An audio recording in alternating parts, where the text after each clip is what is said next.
Para maabot ng publiko ang serbisyo ng pamahalaan, maaari niyong isumbong ang nalalamang katiwalian at iba pang reklamo sa programang 8888 dito sa PTV.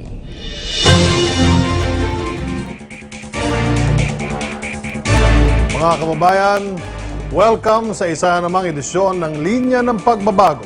Mapapanood niyo po uli ngayon ang mga problemang itinawag sa 8888 hotline at inilapit sa Presidential Action Center of PACE. Mga problemang binigyang pansin, tinutukan at inaksyonan. Lahat ng yan dito lang sa Linya ng Pagbabago. Ito ang instrumento ng pamahalaan para makatulong sa inyo, mga kababayan. Mapapanood niyo ngayon ang hinaing ng benepisaryo ng isang war veteran. Ilang taon ang hinintay ni Ginoong Joseph Capapas bago niya nakuha ang pensyon ng kanyang ama. Buti na lang at na-endorso siya ng PACE sa Philippine Veterans Affairs Office o PVAO. 13 taon na ang nakakalipas mula nang mamatay ang ama ni Joseph Capapas na si Hermenegildo, isang veteranong sundalo na lumaban noong World War II. Kwento ni Joseph, nagsilbi ang kanyang tatay sa United States Army Forces in the Far East o USAFE. Mula nang mamatay si Hermenegildo, nakatatanggap daw ang nanay ni Joseph na si Merciana ng benepisyo mula sa pagiging veterano ng kanyang asawa. Subalit nahinto na rin ito nang mamatay ang nanay ni Joseph noong nakaraang taon. October 2015 nang mag-file si Joseph ng accrued pension claim sa Philippine Veterans Affairs Office para kuhanin ang unclaimed benefits ng kanyang ina. Subalit lagi umano siyang sinasabihan na wala pang pondo para rito. Sabi ko, hindi lang ako. May mga, hindi ko lang alam kung mga veterano pa yun, nakabaston na doon, ugod-ugod na. Ganon din po yung problema yan, so that wala pong budget. Halos mag-iisang taon na mula nang mag-file si Joseph ng accrued pension claim ay wala pa rin ang kanyang tseke. Kaya naman nitong Agosto ay idinulog na ni Joseph sa Presidential Action Center ang kanyang hinaing. October 5 nang makatanggap si Joseph ng liham mula sa PVAO na nagsasabing pinoproseso na ang kanyang claim. Isang buwan din ang hinintay ni Joseph para makuha ang kanyang tseke. November 23 nang i-release na ng PVAO ang tseke na nagkakahalaga ng 15,000 pesos.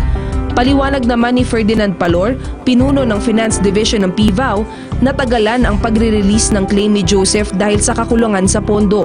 Katunayan, mapalad pa raw si Joseph dahil naibigay kaagad ang kanyang claim na kinuha mula sa savings fund ng PVAO para sa taong ito. Bukod dito, prioridad ng ahensya ang pagbibigay ng benepisyo sa mga surviving veteran o di kaya'y sa asawa ng mga ito dahil hindi na nila kayang suportahan ang kanilang mga sarili dahil sa katandaan. Ayun, ang naging problema namin usually sa mga ganyan cases, kasi ako dyan, we have to request funding from the Department of Budget and Management. At hindi rin po namin pwedeng i-request yung pa-isa-isa. So, pag-aantay kami ng mga kasama dito, binabas namin ito. Tinayak din ng PVAO na dahil sa mga reformang ipinatutupad ng kanilang tanggapan ay mabilis at mas madali na ang proseso ng pagkuha ng mga benepisyo at serbisyo para sa mga war veteran. Mabilis na kami magbayad ngayon pag yung mga current na mga unpaid obligations, kasi funded na yan, mabilis kami, talagang ang medyo delay lang kami doon sa mga uncollected, yung mga accrued pension, kasi mga prior years na mga obligations ito, kailangan talaga i-request mo pa siya sa DBM yung pondo. Retirado na mula sa pagiging isang insurance agent si Joseph Capapas. Sa ngayon, nabubuhay siya at ang kanyang pamilya mula sa kanyang buwanang pensyon sa SSS at sa tulong na rin ng kanyang panganay na anak. Kahit pa maliit na halaga lamang daw ang nakuha niya mula sa PVAO, malaki na rin umano ang may tutulong nito sa mga gastusin sa bahay.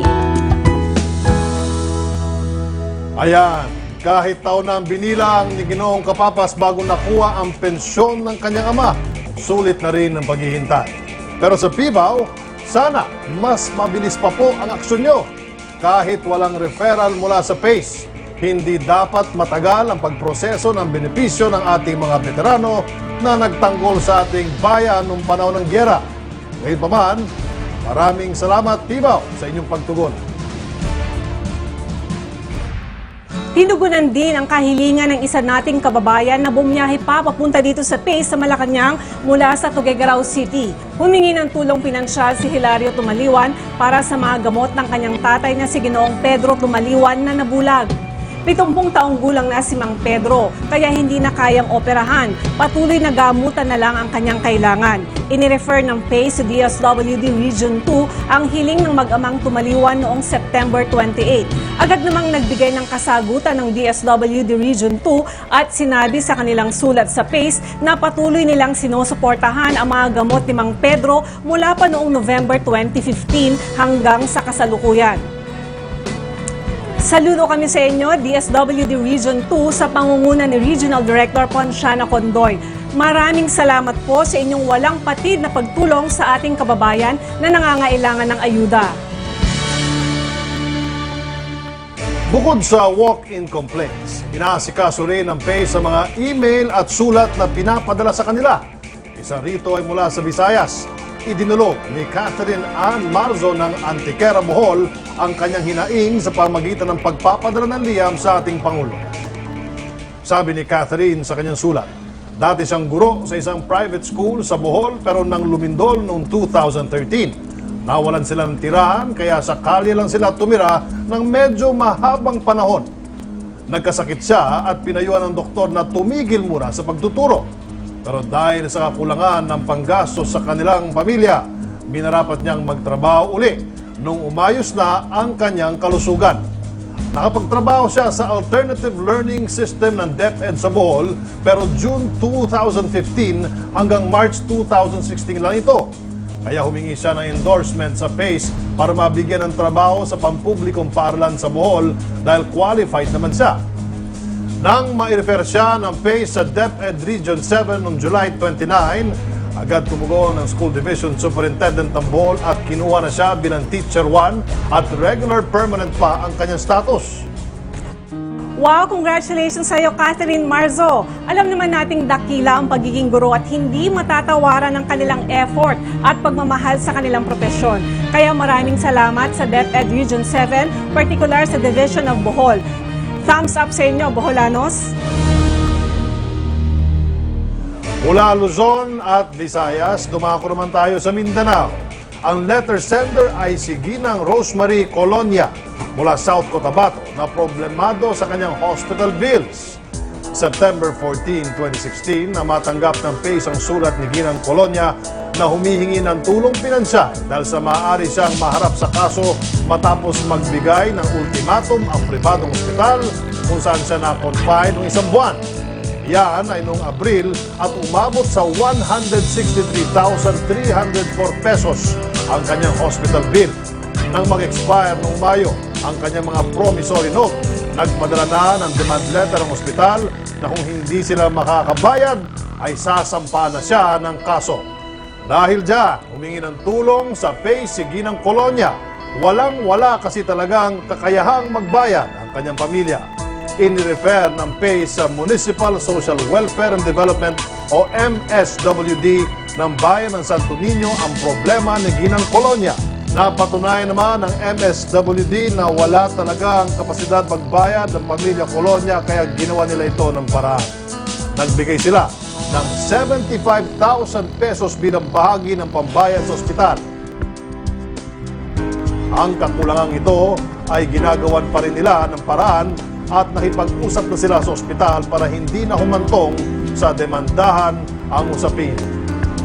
Kaya maraming salamat sa pagtulong ng MSWD ng Bayan ng Santo Niño, South Cotabato.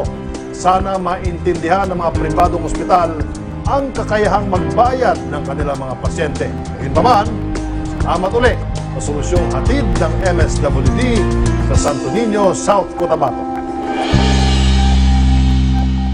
Samantala mga kababayan, nais din naming linawin na ang ilan sa mga suliraning inalalapit sa 8888 hotline at dito sa PACE ay may mga pending case at nangangailangan ng referral para sa serbisyo ng abogado o pag-monitor at follow-up sa estado ng kaso.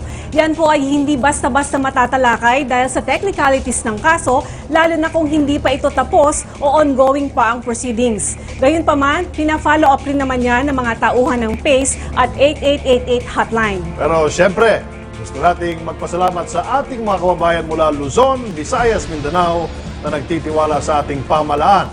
Nagtsatsaga silang pumila at maghintay sa PACE at tumawag sa 8888 hotline. Huwag kayong mag-alala dahil patuloy nating inaayos ang sistema sa pagtanggap ng inyong mga reklamo para mas mapabilis pa ang usad ng aksyon. Ako po si Weng Hidalgo. At ako po ang inyong lingkod, Secretary Martin Andana. Lagi niyong tandaan, walang suliraning hindi masusolusyonan dahil sa Administrasyong Duterte. May kakampi kayo, basta't ilapit niyo lang ito sa linya ng pagbabago.